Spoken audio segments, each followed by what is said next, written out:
How we doing, folks? More beer reviews. Sean back again. Unfortunately, today we had a little error filming a prior video that I was attempting to make. You'll have to wait and see what that video is. I'm going to go back, refilm it. Hopefully we get better results. But today, we're going to be reviewing the Sierra Nevada Hazy Little Thing IPA. Now, it was very easy to access some info on this beer online on their website. To start off, their introduction on the beer is juicy hops and silky malt meet in a hazy little thing with fruit flavor, modest bitterness, and a smooth finish. They also introduced their malts and their hops on their website. So they got two-row, Munich, oats, and wheat for their malts.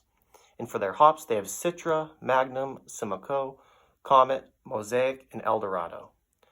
Another thing about this beer is that it's 6.7%.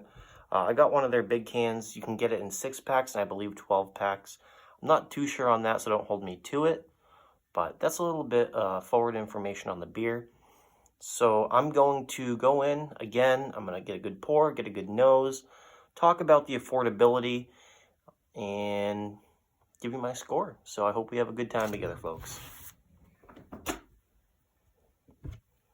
a crack on it.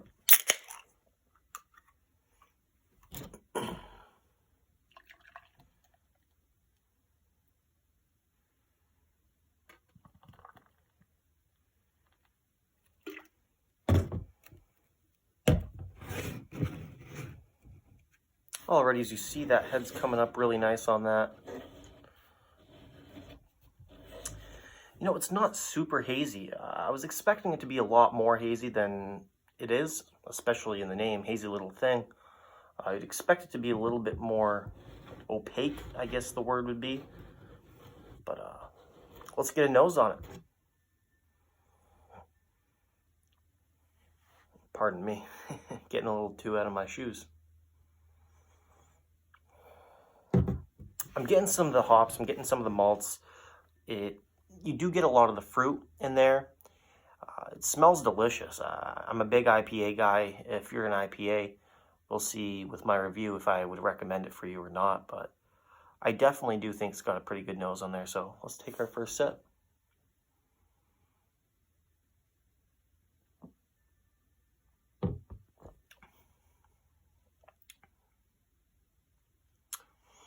It's not as straightforward as I would expect. I've had a lot of IPAs at lesser ABV and they had a lot more flavor.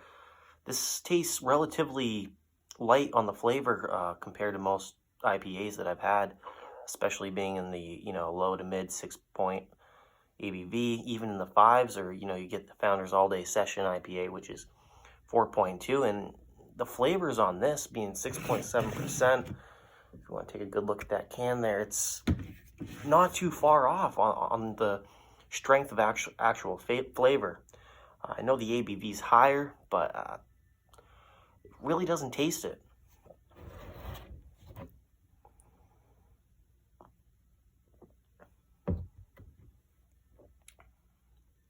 It's got a silky mouthfeel.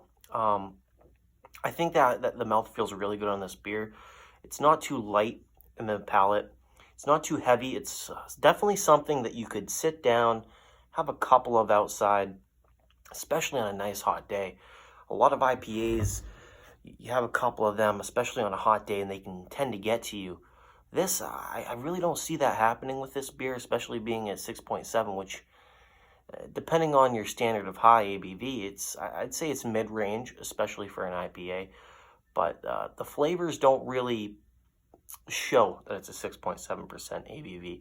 It's definitely something that I don't think would get to you, in your stomach. It's not something that I feel like would sit hard.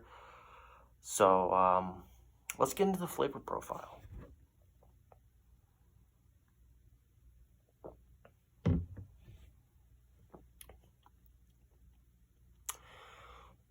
It's got some floral notes, definitely floral. There's nothing earthy about this beer that I can tell. It's fruity, it's floral, it's sweet. In terms of an IPA, it's not really offensive at all. There's nothing offensive that I can pick out from this beer. I definitely really enjoy it. In terms of affordability, I can't really get too in-depth on that because I did just buy the one can. It's not something that I bought a pack of, but this one can did run me about $2.99, $3, which isn't that bad if you're only buying, you know, a big can. Really not that bad, especially if you're just looking to try it. You know, you can always go out. If you do enjoy it, you can go get yourself a 6-pack, a 12-pack. So I would recommend, if you do try it, get one of the 19, I think this is, it's a 19.2 fluid ounce can. Definitely a good size if you just want to try it, if you've never had it, and if you like IPAs. It's definitely on the non-offensive side. Very sweet for an IPA, very floral. And I say that we take another taste and we get on into our final score.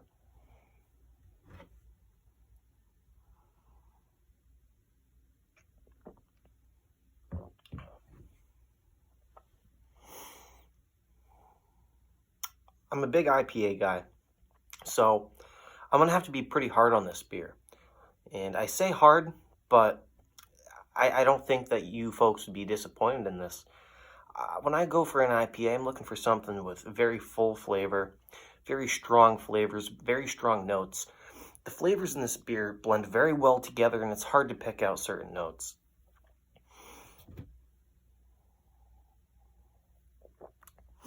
So I'm calculating my final score right now.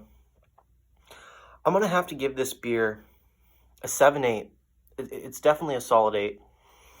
If the flavors were a little bit more pronounced and they were a little bit more stronger, I definitely would see this getting up into the 8s.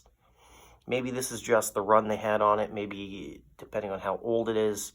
I can't really decipher the date on the bottom here. It says packaged 01. It's looking like it was produced last year, so it's pretty old. We're in March now. It's past the 60-day range. I tend to like getting my IPAs within 60 days. They tend to taste a little bit better. It does not taste stale at all, but I think the flavors could be a little bit stronger, but I think 7-8 is a very, very, very fair score for this beer. If you are an IPA fan, I would definitely recommend you go out, get yourself a can, a 6-pack, a 12-pack, try this out, and I really do not think that you would be disappointed. So, let's take our final sip. I'm Sean. This is More Beer Reviews. I hope you folks enjoyed, and I'll see you soon.